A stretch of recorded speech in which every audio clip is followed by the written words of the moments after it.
hier soir avait lieu le choc de l'année et il n'a pas déçu. Le match avec le plus gros pourcentage de victoires entre deux équipes depuis un Cavs Warriors de 2016. Et cet affrontement, vous n'êtes pas passé à côté, c'était entre les Cavs et OKC.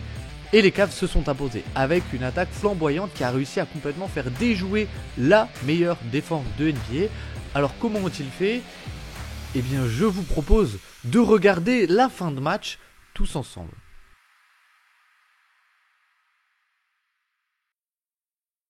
Alors comme je l'ai dit rapidement en intro, mais c'est vrai qu'on a eu des Cavs qui ont vraiment dominé offensivement ce match, et ce très rapidement. Sur la première possession, déjà on a une super action, un super play calling, avec, vous le voyez en fait, on a un premier pick and roll où on implique le joueur défendu par Shai Gilgeous-Alexander, et donc ce qui fait que Shai Gilgeous-Alexander se retrouve à défendre le pick and roll. C'est un moins bon navigateur d'écran, et surtout en fait, ça permet, vous voyez, Dean Wade qui était le premier poseur d'écran, eh bien il va se positionner ici. Pourquoi ? Eh bien pour que du coup Cason Wallace, qui est le plus petit joueur de l'effectif qui était sur Darius Garland, au début se retrouve en low man. Et donc ça, qu'est-ce qui se passe ?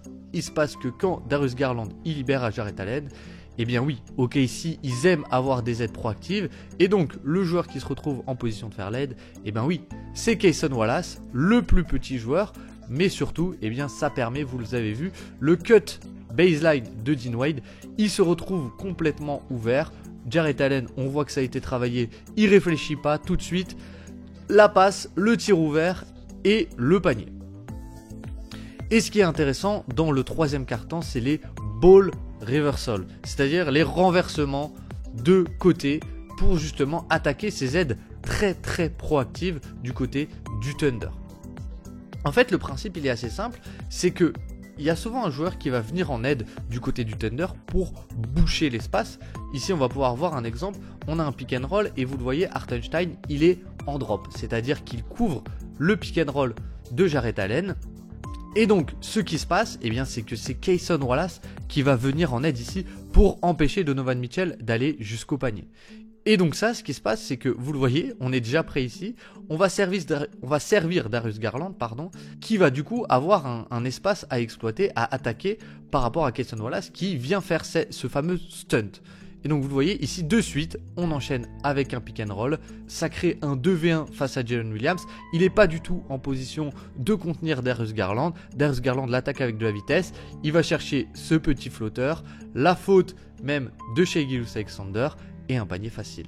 Un autre exemple ici où vous le voyez, on a un premier pick and roll, puis renversement à l'opposé et encore une fois Darius Garland qui peut attaquer, et ça crée de l'espace et ça casse complètement la défense. Et alors si on se le remet, vous le voyez ici, ce qu'a fait beaucoup Cleveland, c'est qu'ils ont ciblé Isaiah Joe. Et donc là, on a un pick and pop avec Dean Wade. Encore une fois, Dean Wade qui sert à ça. Après avoir ciblé Cason Wallace sur la première action, il vient cibler Isaiah Joe.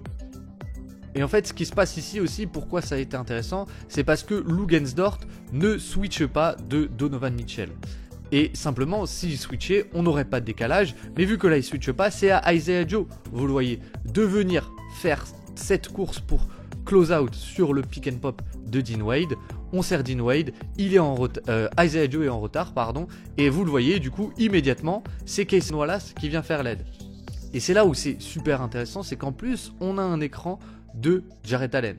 Et donc, Cason Wallace vient faire l'aide, renversement de l'autre côté à Darius Garland, et vous le voyez, la défense est complètement cassée, et on peut attaquer l'espace et trouver Jarrett Allen qui vient couper au panier.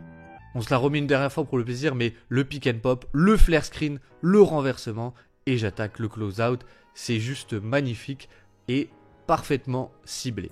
Et alors quelque chose qui a aussi beaucoup marché, c'est la défense des Cavs, avec en fait Jarrett Allen qui a été, je trouve, monstrueux sur ce match. Dans la dissuasion au panier, ils n'ont encaissé que 30% de tirs au panier, et on va le voir, mais en fait OKC a beaucoup survécu avec du shot making à mi-distance. Et là vous voyez, il fait le edge, puis du coup on va essayer de servir le cut, et de suite il vient en aide pour contester ce cut.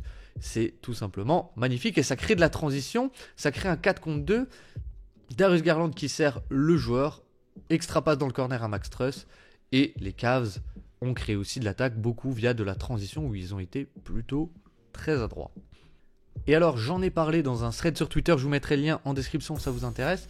Mais ce qu'a fait aussi beaucoup Cleveland, c'est les écrans glissés, qui ont fait beaucoup de mal à cette défense d'OKC et notamment à Isaiah Hartenstein qui a un peu oscillé entre le drop et le edge.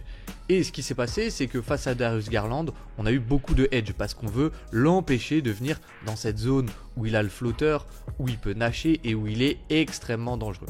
Et donc vous allez voir, ce qui se passe, c'est que on fait un edge, et donc un edge, qu'est-ce que c'est? C'est qu'on vient monter à deux sur le ballon pour forcer Darius Garland à lâcher la balle. Et ce qu'ont fait les Cavs, c'est des écrans glissés, c'est-à-dire que Jarrett Allen ne pose même pas vraiment l'écran et il va tout de suite glisser ici dans cette zone intermédiaire. Vous le voyez aussi, ce qui est important, mais c'est la hauteur où on joue le pick and roll, c'est-à-dire qu'on joue presque au milieu du terrain. Pourquoi?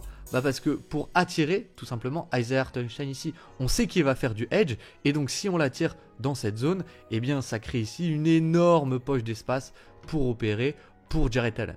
Et donc là, Darius Garland le serre, ça attire l'aide. On sert Max Truss, close out de Isaiah Hartenstein, c'est à lui de faire le close out, et de suite vous le voyez, on a un cut de Caris LeVert, et c'est ça en fait, ces cuts permanents de la part des Cavs qui vont en fait faire beaucoup de mal à cette défense d'OKC et globalement à toutes les défenses de NBA. Pourquoi? Parce que là, Max Truss il sert le cut, ça attire l'aide de Jalen Williams et ça crée encore un tir ouvert. Des cuts, des tirs ouverts, des cuts, des tirs ouverts. Et là en plus, ce qui est intéressant, c'est que vu que c'est Isaiah Hartenstein qui a fait le close-out sur Max Truss, et bien vous le voyez, Jarrett Allen, il est complètement seul au rebond offensif. Encore un exemple des écrans glissés, ici on a un Horns set, c'est-à-dire qu'on a deux poseurs d'écran à droite et à gauche. Et on a les deux corners, ici on a Max Truss et dans l'autre on a Caris LeVert, donc potentiellement deux bons shooters aussi dans les corners et on a un très bon spacing. Et vous le voyez, et bien encore une fois, cette fois-ci c'est Kenrich Williams, on est face à un des deux bons porteurs de balle, donc on se met en situation de edge, c'est-à-dire de créer un 2v1 sur Donovan Mitchell, et vous le voyez de suite, et bien Evan Mobley, il ouvre très rapidement, Donovan Mitchell il passe au-dessus, et là vous voyez Kenrich Williams, il est en retard, et ça attire l'aide d'Isaiah Joe. Evan Mobley reçoit la balle, magnifique lecture sur short roll, le tir est ouvert et c'est là tout l'intérêt d'avoir aussi Max Truss et Caris LeVert dans les corners, c'est que si une aide vient, eh bien c'est un excellent tireur dans les corners qui est ouvert et c'est un vrai dilemme pour la défense d'OKC. Et alors ce qu'a fait beaucoup OKC tout le match, comme je l'ai dit, c'est cibler Isaiah Joe et ici les petits détails qui font beaucoup, mais on va encore une fois trouver un tir ouvert et le play calling est excellent tout simplement. Alors, qu'est-ce qui se passe? Et bien tout simplement, vous le voyez, Donovan Mitchell il pointe ici, l'action elle va se jouer ici, c'est-à-dire que en fait ce qui est intéressant c'est qu'on a potentiellement deux zoom action avec Okoro qui pose un écran et George Niang, et vous le voyez, Donovan Mitchell il fait non, joue pas chez moi, va jouer plutôt chez Max Truss. Et pourquoi? Et bien parce que Max Truss il est défendu par Isaiah Joe.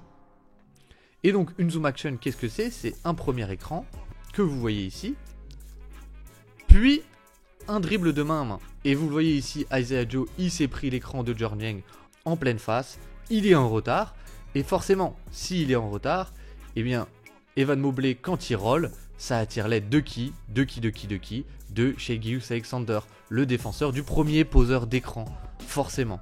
Et donc Shai Gilgeous-Alexander qui descend, eh bien ça fait que le premier poseur d'écran, il est ouvert, et le premier poseur d'écran, c'est qui? C'est George Niang, c'est une gâchette, c'est un tir ouvert, et c'est magnifiquement fait de la part de Cleveland. Exactement le même principe ici, où en fait Cason Wallace ne switche pas de Darius Garland, et ça crée Jalen Williams qui est en retard pour naviguer l'écran tout simplement, et on va utiliser notre ami Ty Jerome que vous voyez ici, et donc premier écran ici de Darius Garland sur Jalen Williams, vous le voyez ici, et donc Jalen Williams, et bien qu'est-ce qui se passe? Il est en retard sur Ty Jerome, et donc Ty Jerome peut attaquer, Isaiah Hartenstein est en drop puisque ce n'est pas Darius Garland, pardon, et il arrive, petit flotteur, magnifique toucher de balle de la part de Ty Jerome, peut-être le comeback player of the year, même si c'est peut-être Darius Garland aussi. Et en défense, ce qui est intéressant, c'est ce qui a beaucoup gêné OKC dans cette fin de match, c'est la zone. Une zone 2-3 tout simplement, avec Jarrett Allen surtout, qu'on va en fait laisser dans cette zone pour dissuader le cercle le plus possible. Et vous le voyez du coup ici, Isaiah Hartenstein, il vient poser l'écran très haut pour un peu casser cette zone et créer une poche d'espace pour que Jalen Williams puisse attaquer. Mais vous le voyez de suite, et bien oui, dans cette zone, on a Jarrett Allen, ici on le voit très bien, qui peut venir en aide pour contester Jalen Williams. Ça force le kick-out. Evan Mobley sur Luguensdorf. Et là, Isaiah Hartenstein, il a très bien pris position sur Ty Jerome. Et donc, il y a une petite passe à terre qui est faite. Mais vous le voyez, en fait, l'avantage de cette zone, c'est que Jarrett Allen n'est jamais loin. Et donc, quand Isaiah Hartenstein reçoit la balle, et bien oui, en fait, c'est pas Ty Jerome qui est face à lui, c'est Jarrett Allen. Et Jarrett Allen peut contrer Isaiah Hartenstein. Et sur la transition, tout simplement, Darius Garland qui attaque rapidement. On fait un écran très rapide de Evan Mobley. Kick out dans le corner, Donovan Mitchell, 3 points, plus 7 pour Cleveland. Plus 7 pour Cleveland, et là, Shai Gilgeous-Alexander face à la double team, face à la zone, il en a rien à faire. Mais encore une fois, ce qui est intéressant, c'est l'aide de Jarrett Allen, même si là, le shot making est absolument dingue, le petit flotteur au-dessus de Jarrett Allen. Vous voyez, regardez où il part, c'est assez dingue. Mais encore une fois, un très bon contest, une très bonne aide de Jarrett Allen et un très bon timing. Et en attaque, qu'est-ce qu'on a à dérouler? Évidemment, encore une fois, high pick and roll et écran glissé de Jarrett Allen. Le schéma, vous commencez à le connaître, mais voilà ce que ça fait. Ça fait qu'Isaiah Hartenstein, il est en retard. On attire l'aide du low man de Jalen Williams. Et c'est à peu près la même action, c'est qu'on profite en fait de cette aide qui est proactive, qui est les schémas d'OKC, pour tout simplement ne pas rester dans le corner comme l'a fait Boston par exemple face à OKC, mais tout simplement profiter de cet espace pour cutter dans le dos. Et les deux sont tellement grands qu'on peut passer au-dessus et Evan Mobley peut finir en dunk. Et encore une fois, cette défense de zone de Cleveland va beaucoup gêner ici. On est plutôt quasiment sur une 2-3 avec Donovan Mitchell qui vient aussi ici fermer le 5 slot. Mais regardez comme cette possession défensive est incroyable. Les rotations sont parfaites. Donovan Mitchell qui switch, ça force le renversement. Evan Mobley sur Cason Wallace, on est en position, on concède rien. L'aide de Jarrett Allen pour forcer le tir à mi-distance. Et Evan Mobley a fait la rotation. Le rebond défensif, magnifique. Possession. Et de l'autre côté, eh bien oui, de suite encore une fois, qu'est-ce qu'on va dérouler? Le classique maintenant, encore une fois, Isaiah Hartenstein qui est en position de venir contenir le ballon sur Darius Garland, et donc Evan Mobley qui glisse l'écran. Darius Garland, magnifique jump pass au-dessus de la défense. Ça c'est aussi quelque chose qui est peut-être un peu sous-estimé avec lui, mais c'est son répertoire de passes qui est en fait ultra diversifié. Et donc là, Evan Mobley, il peut attaquer. Et ça a fait beaucoup de mal aussi. C'est cette taille en fait dans la raquette face aux aides d'OKC qui sont nombreuses, mais qui sont finalement de petite taille. Là, le plus grand, ça doit être Shai Gilgeous-Alexander ou Jalen Williams, mais qui fait à peu près 2 mètres. Face aux 2,13 m d'Evan Mobley, ben, ça suffit pas tout simplement. Et il obtiendra la faute sur cette action de Luguensdorf. Et alors, vous n'êtes pas passé à côté, mais sur la fin de match, Cleveland a énormément dominé sur les rebonds offensifs. Mais est-ce que vous vous êtes demandé pourquoi? Eh bien, la réponse à pourquoi Cleveland a autant dominé au rebond offensif, c'est tout simplement la réponse à tout ce qu'on s'est dit précédemment. C'est que qu'est-ce qui a fait beaucoup de mal à OKC? Ce sont les écrans glissés. Et donc, la couverture en edge ne marchait pas forcément. Et qu'est-ce qu'on va faire? Eh bien oui, vous allez le voir, c'est qu'on va switcher Isaiah Hartenstein face à Darius Garland. Et ça rappelle un peu les schémas qu'avaient les Knicks l'an dernier, c'est que dès qu'on obtenait le switch, eh bien Jalen Brunson, on le faisait prendre le tir, même si ce n'est pas forcément un bon tir. Et donc là, Darius Garland, il va prendre le step back qui est plutôt bien contesté de la part d'Isaiah Hartenstein. Mais pourquoi on le fait prendre ce tir? Bah tout simplement parce qu'une fois que le pivot adverse est ici, eh bien regardez l'avantage physique. Evan Mobley face à Jalen Williams et Jarrett Allen face à Cason Wallace. Et on a un gros avantage physique sous le cercle. Et on peut donc attaquer le rebond offensif. Et sur cette fin de match, qu'ont appelé les Cavs? Eh bien oui, c'est surprenant, mais ils ont appelé une action pour Evan Mobley et ça a fini par l'action peut-être la plus dévastatrice de NBA, c'est-à-dire un drive d'Evan Mobley. Alors j'abuse un peu peut-être sur le terme, mais ce qui est intéressant, c'est le set en fait. Le set qui est un zipper screen, c'est-à-dire un pin down à l'intérieur. Normalement un pin down ce serait comme ça sur le corner, mais du coup ici on va faire remonter Evan Mobley ici, et c'est quelque chose que les Cavs aiment beaucoup faire, ces fameux zippers. Ça permet d'avoir Evan Mobley ici normalement dans une situation où il peut curler et driver et surtout poser très peu de dribbles. Là c'est plutôt bien défendu de la part d'Isaiah Hartenstein et c'est pas grave, Evan Mobley il va driver et vous voyez ce qui est intéressant, c'est ces appuis absolument gigantesques et la capacité de décélérer qui fait qu'il peut en fait se décaler un peu d'Isaiah Hartenstein qui ne peut pas sauter ultra verticalement puisqu'il doit coulisser, et il peut donc dégainer le flotteur au-dessus de Isaiah Hartenstein. Plus 5 balle à OKC et Cleveland va réussir à obtenir un stop avec encore une fois Evan Mobley qui va faire une possession assez incroyable qui se joue pas mal dans les détails, mais on arrête la zone et ce qui se passe c'est qu'on a un pick and roll et de l'autre côté aussi, on va faire switcher Jarrett Allen sur Shai Gilgeous-Alexander. Et ça, c'est quelque chose que Cleveland fait beaucoup parce que le switch annule en fait le décalage d'un premier écran. Et quand on a ces deux big men sur le terrain, eh bien on peut faire switcher l'un et forcément on aura l'autre en aide au panier. Et ça a été assez impressionnant. Là ici, Shai Gilgeous-Alexander, il va pouvoir driver en vitesse sur Jarrett Allen, mais vous le voyez de suite, on a l'aide d'Evan Mobley qui force Shai Gilgeous-Alexander à dégainer assez rapidement et on le voit pas trop sur cette image, mais le contest est excellent de la part d'Evan Mobley sans faire faute. Et c'est pour ça d'ailleurs que le lay-up est complètement raté. Rebond offensif de Isaiah Hartenstein et non, puisqu'Evan Mobley va taper le ballon de manière incroyable et sauver la possession défensive. Et donc on va avoir une balle de match pour les Cavs. Et ce qu'on va faire, c'est qu'on va pas appeler nos pick and roll classiques, mais on va appeler Max Truss pour cibler Shai Gilgeous-Alexander. Très bonne défense de Cason Wallace qui empêche de switcher, qui reste sur Darius Garland. Darius Garland ne panique pas. Ok, je joue l'ISO. Et là, regardez le dribble incroyable, le crossover, le changement de rythme, le changement de direction, le dribble très bas. Et il peut aller jusqu'au panier. L'aide est en retard. Magnifique petit lay-up. Plus 5, plus 7 pour les Cavs à 27 secondes de la fin. Ils vont l'emporter et remporter un match absolument dingue dans tous les sens du terme.